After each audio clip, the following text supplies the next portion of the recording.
చేసేటటువంటి ప్రయత్నమే యోగము అన్న సంగతిని గుర్తించండి.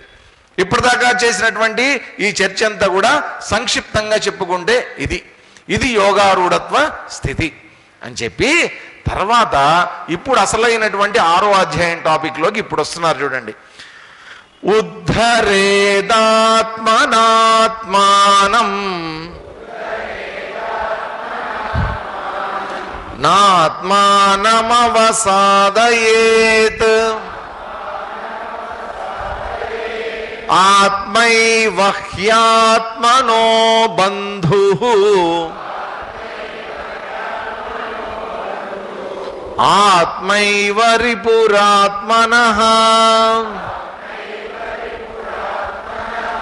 ఉద్ధరేదాత్మనాత్మానం నాత్మానమవసాదయేత్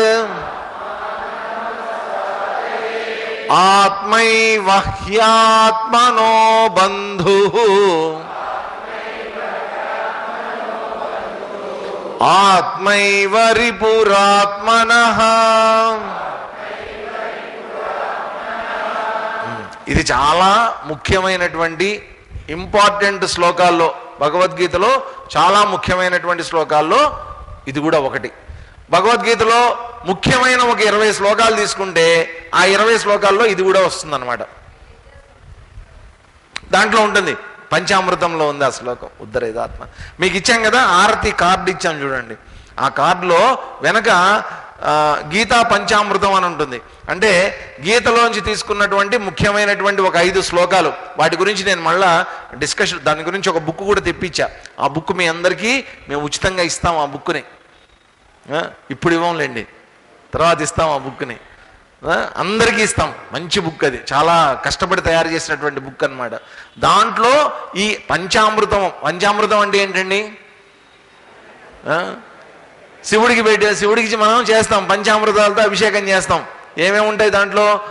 పాలు, పెరుగు, నెయ్యి, చక్కెర, పండ్లు ఇవన్నీ వేసి చేస్తాం కదా. ఇంకా రకరకాల ద్రవ్యాలు కూడా వేస్తాం. మా గుళ్ళో అయితే ఇక్షురసము, ద్రాక్షరసము ఇవన్నీ వేసి చేస్తాం మేము. పంచామృతం అంటాం. అది ఈ 5 రకాలు వేసినటువంటి దాన్ని అమృతము అంటాం మనం. దాన్ని చక్కగా స్వీకరిస్తాం. మా టెంపుల్లో అయితే గ్లాసులతో ఎత్తుకుపోతుంటారు, అంత టేస్టీగా చేస్తారు మా పూజారి గారు. బాగా తేనె అన్నీ బాగా వేసి. ఇక్కడ కూడా ఏంటంటే పంచామృతము, దాంట్లో కూడా ఈ శ్లోకాన్ని పెట్టడం జరిగిందనమాట చిన్మయ మిషన్ వాళ్ళు. ఉద్ధరేదాత్మనాత్మానం ఏంటదా? ఆత్మనా ఆత్మానం ఉద్ధరేత్. ఉద్ధరించుకో.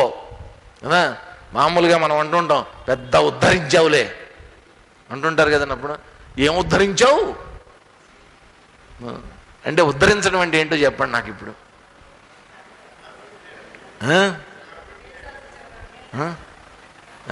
సాధించడం. ఉద్ధరించడం అంటే ఏం సాధించామనే దానికి ఉద్ధరించడం అనే పదాన్ని వాడేస్తుంటాం మనం.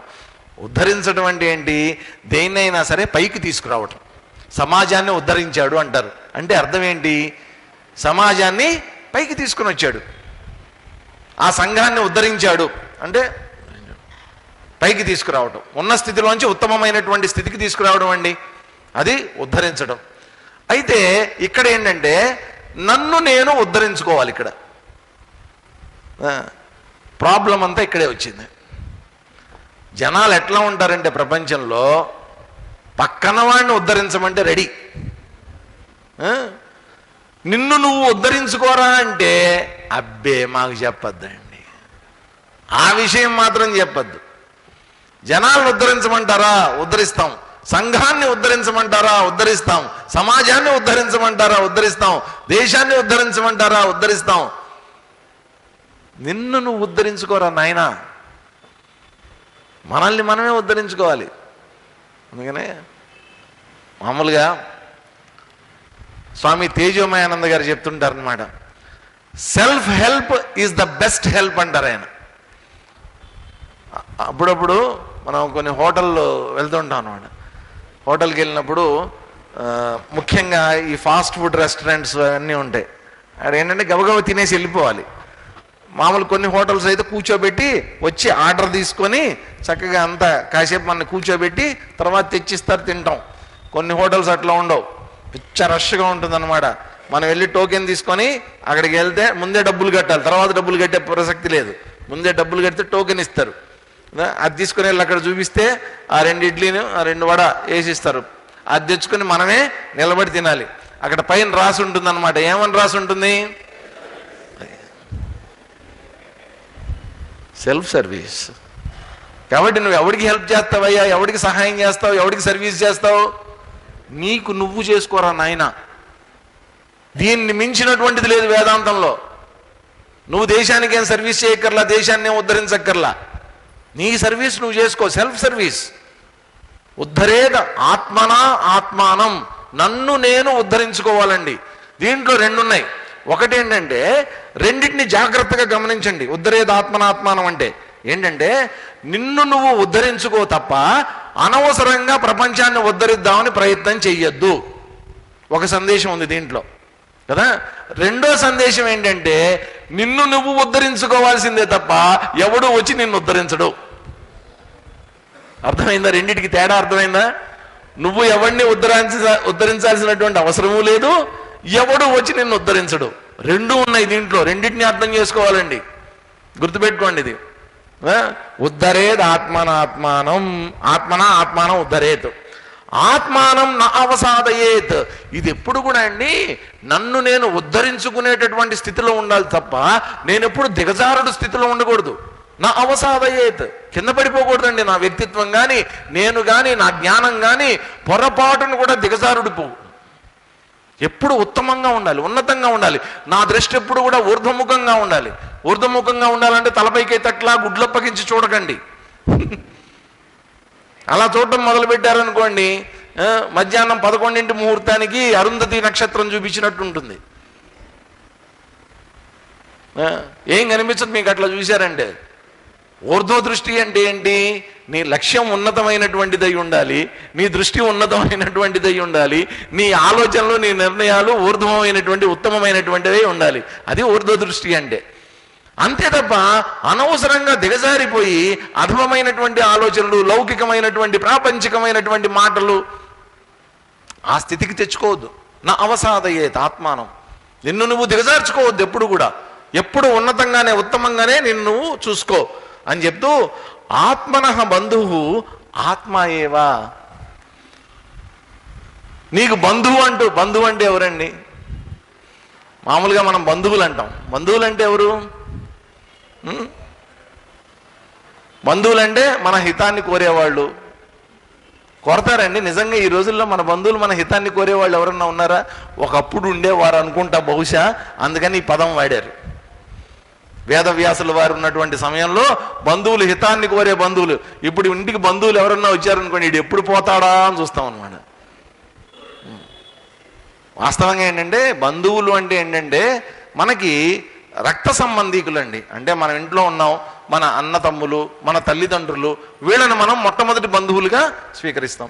వాళ్ళ పిల్లలు, వాళ్ళ యొక్క బంధువులు, పెళ్ళిళ్ళు చేసిన తర్వాత వాళ్ళ బంధుత్వాలను కూడా మన బంధుత్వాలుగా మనం స్వీకరిస్తాం. ఇదంతా ఏంటి? మన ఫ్యామిలీ అడ్డం బంధువు. కాబట్టి నీకు నిజంగా బంధువు అంటూ ఎవరన్నా ఉన్నారు అంటే ఎవరయ్యా? నీ ఆత్మే నీకు బంధువు, నీ మనస్సే నీకు బంధువు. అవునా? నా మనస్సు ఎంత బంధువా? ఇంత దగ్గర సంబంధం ఉందా నా ఆత్మతో నాకు, నా మనసుతో నాకు? ఓరి పిచ్చోడా, ఇంకొకటి కూడా గుర్తుపెట్టుకో. వెంటనే ఏం చెప్పారు? ఆత్మైవ రిపుః, ఆత్మే నీ శత్రువు కూడా. బంధువు నా మనసే, శత్రువు నా మనసే. ఇక్కడ ప్రాబ్లం వచ్చింది మనకి. ఇంతకుముందు ఆత్మానం ఉద్ధరేది, నిన్ను నువ్వు ఉద్ధరించుకోవయ్యా, నిన్ను నువ్వు దిగజార్చుకోవద్దు, ఉత్తమమైనటువంటి దృష్టి కలిగి ఉండు, ఉత్తమంగానే ఉండు అని చెప్పారు. మరి అలా ఉండాలంటే ఎవరి సహాయం కావాలి? నన్ను నేనే సహాయం చేసుకోవాలనుకున్నప్పుడు నా లోపల అంత శక్తి ఉండాలి. ఎవరా శక్తి? నాకు ఒక్కటే ఒక్కటి ఉందండి. అది తప్ప వాస్తవంగా చెప్తున్నానండి, మనసును చాలా మంది తిడుతూ ఉంటారు, మనసును చాలా మంది కోపగించుకుంటూ ఉంటారు. కానీ ఒకటి మాత్రం గుర్తుపెట్టుకోండి, మీతో పాటు పుట్టి మీతో పాటు చనిపోయేటటువంటిది ఏదన్నా ప్రపంచంలో ఒక వస్తువు ఉందంటే మీ మనస్సు.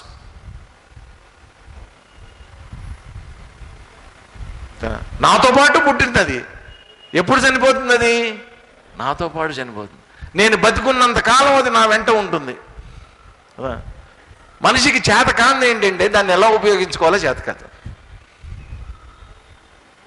ఇంతకాలం నాతో పాటు ఉన్నటువంటిది, నా ఫ్రెండ్ లాగా, నా నీడలాగా, నా వెంట నడుస్తూ ఉండేటటువంటిది, నన్ను నడిపించేటటువంటిది, నాకు సూచనలు సలహాలు ఇచ్చేటటువంటిది అన్నీ అదే. దాంతోపాటు నన్ను తప్పుదోవ పట్టించేది కూడా అదే. సన్మార్గంలో నడిపించేటటువంటిది అదే, దుర్మార్గంలోకి లాగేటటువంటిది కూడా అదే, నా మనస్సే. కాబట్టి నా బంధువులు ఎక్కడున్నారు? నా లోపలే. నా శత్రువులు ఎక్కడున్నారు? నా లోపలే ఉన్నారు. ఈ తేడాన్ని గుర్తించటం అనేది చూసారా అండి? ఇక్కడ మన యొక్క విచక్షణ, వివేచన, మన బుద్ధి, మన ఇంటెలిజెన్స్, మన ఇంటలెక్ట్ ఇవన్నీ కూడా పనిచేయాలి. ఈ విచక్షణను అర్థం చేసుకోవాలి. నా మనసే ఎందుకు బంధువుగా ఉంటుంది, నా మనసే నాకు శత్రువుగా ఎందుకు మారుతోంది చెప్తూ తర్వాత చెప్తున్నారు చూడండి అసలైనటువంటి విషయం. బంధురాత్మాత్మనస్తస్య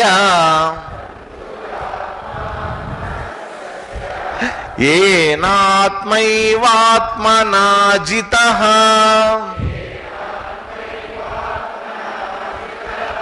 అనాత్మనస్తు శత్రుత్వే వర్తేతాత్మైవ శత్రువత్. బంధురాత్మాత్మనస్తస్య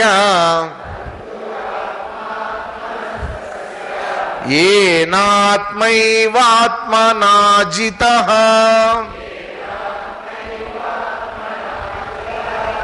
అనాత్మనస్తు శత్రుత్వే వర్తేతాత్మైవ శత్రువత్. ఏన ఆత్మనా ఆత్మా జితః, ఎవరి మనస్సు అయితే మనస్సు ద్వారానే జితః జయించబడిందో అటువంటి తస్య ఆత్మ ఆత్మనః బంధుః. ఇక్కడ ఆత్మ అంటే రెండు రకాల ఆత్మలు వాడుతున్నారు చూడండి. అటువంటి ఆత్మ ఆత్మనకి బంధువు అని చెప్తున్నారు. అంటే మనస్సు, ఒక ఆత్మ అంటే మనస్సు, ఒక ఆత్మ అంటే నా లోపల ఉన్నటువంటి ఆత్మ, జీవాత్మ. కాబట్టి నాకు ఒక బంధువు ఉన్నారు అని అంటున్నారు. ఎవరా బంధువు? మనస్సు అని అన్నారు. ఏ మనస్సు నీకు బంధువు? జయించబడినటువంటి మనస్సు, నిగ్రహించబడినటువంటి మనస్సు, కంట్రోల్లో ఉన్నటువంటి మనస్సు ఏదైతే ఉందో అది నీకు బంధువు లాంటిదయ్యా. అనాత్మనహతు ఆత్మ ఏవ శత్రువతు శత్రుత్వే వర్తేతే. అనాత్మనః నిగ్రహం లేనటువంటి మనస్సు ఏదైతే ఉందో అదే నీకు శత్రువు. కాబట్టి నా లోపలే నా మనసు నాకు బంధువు, నాకు శత్రువు అని అంటున్నావు కదా. ఏ మనసు బంధువు, ఏ మనసు శత్రువు? రెండు ఉంటాయా అండి? రెండు మనసులు ఉంటాయి ఎక్కడైనా? శత్రువు మనసేమో ఈ పక్క ఉంటుందండి, మరి మిత్రుడు మనసేమో ఈ పక్క ఉంటుంది. అట్లా ఏమైనా ఉంటుందా లోపల? ఏం ఉండదు. ఉండదు, ఒక మనసే మనకి ఉన్నది, ఒకటే మనస్సు. ఏ మనస్సు అయితే ఎప్పుడైతే మనస్సు ఎప్పుడైతే ఏ మనస్సు కాదండి, మనస్సు ఎప్పుడైతే నిగ్రహంతో ఉంటుందో, నిగ్రహించబడినటువంటి మనస్సు అయి ఉంటుందో అనేది అది నీకు బంధువు. ఏ మనస్సు అయితే ఎప్పుడైతే నీ మనసు నిగ్రహంలో లేదో ఆ మనసే నీకు శత్రువు, రిపుహు. ఇంతకుముందు శ్లోకంలో ఏమన్నారు? బంధువు లోపలే ఉన్నాడు, శత్రువు లోపలే ఉన్నాడు నీ మనసు రూపంలో అన్నారు. కాబట్టి మనసు ఎందుకు బంధువుగా మారుతోంది, మనసు ఎందుకు శత్రువుగా మారుతోంది అనేటువంటి దానికి డెఫినేషన్ ఇక్కడ ఇచ్చారు. కంట్రోల్లో లేకపోవటం వల్ల మనసు శత్రువుగా మారుతోంది, కంట్రోల్లో ఉన్నటువంటి మనసు నీకు బంధువుగా హెల్ప్ చేస్తుంది. కాబట్టి ఇక్కడ గుర్తుపెట్టుకోండి, ఎప్పుడైనా సరే బంధువులు మిత్రులు వీళ్ళందరూ ఏం చేస్తారు? మనకి ఏదన్నా ఆపద వచ్చింది అనుకోండి, అంటే మనం ఎవరిని ఆశ్రయిస్తాం? వెంటనే బంధువులకి చెప్పుకుంటాం, ఫ్రెండ్స్కి చెప్పుకుంటాం, అటువంటి వాళ్ళకి చెప్పుకుంటాం కదా. ముందు ఫస్ట్ సర్కిల్లో ఉండే బంధువులకి చెప్పుకుంటాం, అన్నదమ్ములకి చెప్పుకుంటాం. కొంతమంది అన్నదమ్ములతో సరైన రిలేషన్స్ లేనటువంటి వాళ్ళు, లేకపోతే అసలు అన్నదమ్ములే లేనటువంటి వాళ్ళు. నాకు అప్పుడప్పుడు భలే భయం వేస్తుందండి, బాధ కూడా వేస్తుంది. ఇదివరకు రోజుల్లో చక్కగా 4-5 పిల్లలు అందరి ఇళ్లలో ఉండేవారు. ప్రతి ఇంట్లో 4-5 పిల్లలు ఉండేవారు. వీళ్ళందరూ పెద్ద అయిన తర్వాత పాపం వాళ్ళ జీవితాల్లో ఏదన్నా ప్రాబ్లం వచ్చిందనుకోండి, అరే అన్న ఇట్లా ప్రాబ్లం వచ్చిందిరా, అరే తమ్ముడు ఇట్లా అయిందిరా అని చెప్పుకోవడానికి ఎవరన్నా ఉండేవాళ్ళు. ఇప్పుడు ఏమైపోయిందంటే ఆ 4-5 కాస్త ఇద్దరికి వచ్చింది. ఈ ఇద్దరు కలిసి ఏం చేస్తారంటే అమ్మా నాన్న ఆస్తులు, వాళ్ళ ఆస్తుల్ని ఎలాగా మనం చేసుకోవాలి. దీంట్లో అన్నకి వెళ్ళిపోతుందేమో అని తమ్ముడు భయం, తమ్ముడు లాక్కుంటాడేమో అని అన్నగాడి భయం. వీళ్ళ మధ్యలో బంధాలు పోటీలన్నిటితో బంధాలన్నీ నాశనం కదా. వీడికి ఏదైనా కష్టం వస్తే కూడా పాపం అన్నకి చెప్పుకోలేనటువంటి స్థితి, అన్నకి ఏదైనా కష్టం వస్తే తమ్ముడికి చెప్పుకోలేనటువంటి స్థితి. సరే ఇద్దరుంటే ఈ ప్రాబ్లం. ఇప్పుడు ఇంకో దౌర్భాగ్యం ఏంటంటే ఒకళ్ళు. ఇప్పుడు ఆడికి ఏదన్నా రేపు పొద్దున్న ప్రాబ్లం వస్తే ఎవడికి చెప్పుకుంటాడండి? ఎవడికి చెప్పుకుంటాడు? ఎవరు బంధువులు? ఏం మిగిలింది ఈ ప్రపంచంలో? నా అనుకున్న వాళ్ళు ఎవరూ లేకుండా నేను ఒక్కడనే బతకాలంటే ఎంత కష్టం. అంటే పూర్వకాలం అంటే బంధుత్వాలు ఇవన్నీ ఉన్నాయి కాబట్టి అప్పుడు చెప్తున్నటువంటి మాట. అందరూ సహాయ సహకారాలు అందించేవాళ్ళు, అందరూ ఒకే కుటుంబంగా ఉన్నారు కాబట్టి బంధుత్వాలు చక్కగా ఉమ్మడి కుటుంబాల్లో వెల్లివిరిసాయి ఆ రోజున. కాబట్టి ఒక బంధువు అనేటువంటి వాడు ఎప్పుడు కూడా నాకు సహాయం చేయడానికి ప్రయత్నం చేస్తూ ఉంటాడు. నేను ఎప్పుడన్నా తప్పటడుగు వేస్తే అరే నువ్వు ఇదిగో ఇట్లా రా అని చెప్పి చెప్పడానికి ప్రయత్నం చేస్తూ ఉంటాడు. అలా చెప్పగలిగినటువంటి బంధువు ఎవరన్నా ఉన్నారు అంటే నా మనసు నాకు ముందు వరుసలో ఉంటుంది. అలా చెప్పలేనటువంటి మనసు ఎప్పుడవుతున్నది? నిగ్రహంలో కనుక లేకపోతే, కంట్రోల్ కనుక అదుపు తప్పితే అటువంటి మనసు ఏం చేస్తుంది? విచ్చలవిడిగా దానికి కావలసినవన్నీ కూడా నీ చేత చేయిస్తుంది. చాలామంది ఇప్పుడు నేను గమనిస్తున్నానండి, పిల్లలు చాలామంది వాళ్ళకి ఏంటంటే క్రికెట్ ఆడేస్తూ ఉంటారు, డ్యాన్సులు చేసేస్తూ ఉంటారు, పాటలు పాడేస్తూ ఉంటారు, రకరకాల. ఇవన్నీ పిల్లలు ఎందుకు చేస్తున్నారో తెలుసా అండి? వాస్తవంగా పిల్లలకి ఇంట్రెస్ట్ కాదు ఇవన్నీ. ఇవన్నీ ఎవరి ఇంట్రెస్ట్లు? పెద్దవాళ్ళ ఇంట్రెస్ట్లు. పెద్దవాళ్ళు వాళ్ళు వయసులో ఉండగా తీరనటువంటి కోరికలు ఉంటాయి చూసారా, అవన్నీ ఏం చేస్తారంటే పిల్లల నెత్తినేసి రుద్దుతారనమాట. వాడేమో ఎందుకు వచ్చిన కర్మరా బాబు అని వాడు ఏడుస్తూ ఉంటాడు. డ్యాన్స్ చెయ్యి, భరతనాట్యం నేర్చుకో, చచ్చినట్టు నేర్చుకోవాలి. ఎందుకని? పాపం ఈవిడ్ని నేర్చుకొని వీళ్ళ అమ్మ నాన్న. అందుకని ఇప్పుడు పిల్లల చేత వాళ్ళ నెత్తి మీద రుద్దుతారు. వాళ్ళంతటా వాళ్ళు నేర్చుకున్నారు అనుకోండి, అది నిజంగా వాళ్ళ కళలో పైకి వెళ్తారు. సో బంధువు శత్రువు. శత్రువు ఎప్పుడు కూడా ఏం కోరుకుంటాడు? నా నాశనాన్ని కోరుకుంటాడు. బంధువు ఎప్పుడు కూడా నా శ్రేయస్సును కోరుకుంటాడు. అదుపులో ఉన్నటువంటి మనస్సు నన్ను ఉత్తమమైనటువంటి స్థితికి పైకి తీసుకుని వెళ్తుంది. అదుపు తప్పినటువంటి మనసు ఏం చేస్తుంది? నన్ను కిందకి లాగి అధఃపాతాళానికి తొక్కేస్తుంది. కాబట్టి ఎవరో నిన్ను ఉద్ధరిస్తారని అనుకోవద్దు నాయన. ఉద్ధరేదాత్మనాత్మానం, నిన్ను నువ్వే ఉద్ధరించుకోవాలి. నువ్వు ఎవరిని ఉద్ధరించాల్సిన అవసరం లేదు. శంకరాచార్యుల వారు వివేక చూడమణిలో బ్రహ్మాండంగా చెప్తారండి. ఏమంటారంటే ఆయన మస్తకన్యస్త భారాదేహి అంటారు. మస్తకన్య తల మీద, మస్తకం అంటే పైన, మెడపైన తలపైన పెట్టుకున్నటువంటి భారం ఏదైనా ఉంది అంటే, నువ్వు కొంత దూరం తల మీద ఏదో పెద్ద గంపో మూటో పెట్టుకుని నడుస్తున్నావు, నీకు భారం అనిపించినప్పుడు నువ్వేం చేస్తావు? పక్కన ఎవరినన్నా పిలిచి అయ్యా కాసేపు మోసి పెట్టవయ్యా అంటే నీకు ఎవడో ఒకటి సహాయం చేస్తాడు. కానీ వేదాంతంలో ఆ పప్పులేం ఉడకవు, నీకెవడో సహాయం చేయడు, నీకు నువ్వే సహాయం చేసుకోవాలి. Self help. ఉద్ధరేదాత్మనాత్మానం అని ఆయన ఉదాహరణ చెప్తారు. ఇంకొక ఉదాహరణ కూడా చెప్తారు. అరే ఇప్పుడు నీకు జ్వరం వచ్చిందనుకో, మందులు వేసుకోవాల్సింది ఎవరు? నువ్వు వేసుకోవాలి. నీకు జ్వరం వచ్చిందని చెప్పి నేను మందులు వేసుకుంటే నీ జ్వరం తగ్గుతుందా? తగ్గదు. ఉద్ధరేదాత్మనాత్మానం, నీ మందులు నువ్వే వేసుకో. నేను వేసుకుంటే తగ్గదు. ఇంకో ఉదాహరణ కూడా చెప్తాడు ఆయన. రుణం అంటాడు అనమాట. ఇప్పుడు నేను అప్పు చేశా, 1 లక్ష రూపాయలు 2 లక్షలు అప్పు చేశా, నేను చనిపోయిన తర్వాత నా పిల్లలో ఎవరో ఒకళ్ళు అప్పు తీరుస్తారు. ఏదో తీర్చాలన్న ఇది ఉంటే, పూర్వకాలం అయితే 5 ఉండేది కాబట్టి తీరుస్తారు కదా. నీ అప్పుని నీ పిల్లలో నీ బంధువులో ఎవరో ఒకళ్ళు తీర్చడానికి ఉంటుంది, కానీ ఆత్మాభ్యాసం మాత్రం నీకు నువ్వే చేసుకోవాలి. ఈ అప్పు ఎవరు తీర్చలేరు అంటారు. కాబట్టి ఆధ్యాత్మిక సాధన అంతా ఏంటంటేనండి, మనల్ని మనం ఉద్ధరించుకోవడానికి తప్ప, ఈ కర్మయోగం అనేటువంటిది కూడా మనల్ని ఉద్ధరించుకోవడానికి తప్ప, ఏదో ప్రపంచాన్ని ఉద్ధరించడానికి, ప్రపంచాన్ని ఏదో చేయడానికి. ఇంతకుముందు చెప్పానా మీకు? స్వామి వివేకానంద గారిని అడిగారు, ఎందుకయ్యా నువ్వు ఇదంతా చేస్తున్నావు, ఎందుకని ప్రపంచాన్ని మార్చేస్తావా అంటే ఆయన ఒకటే చెప్పాడు, ఒరే ఈ ప్రపంచాన్ని మార్చడము అంటే కుక్క తోక వంకర తీయటం లాంటిది అన్నాడు ఆయన. ఈ ప్రపంచాన్ని మారుద్దామంటే కుక్క తోక వంకర తీయటం లాంటి పని ఇది అన్నాడు ఆయన, వివేకానందులు వారు. మరి ఎందుకు చేస్తున్నావు ఇదంతా అని అడిగారు. నా తోక వంకర తీసుకోవడానికి అన్నాడు ఆయన. ఉద్ధరేదాత్మనాత్మానం, నన్ను నేను ఉద్ధరించుకోవాలి చెప్పి తర్వాత ఇంకొక శ్లోకం చదివి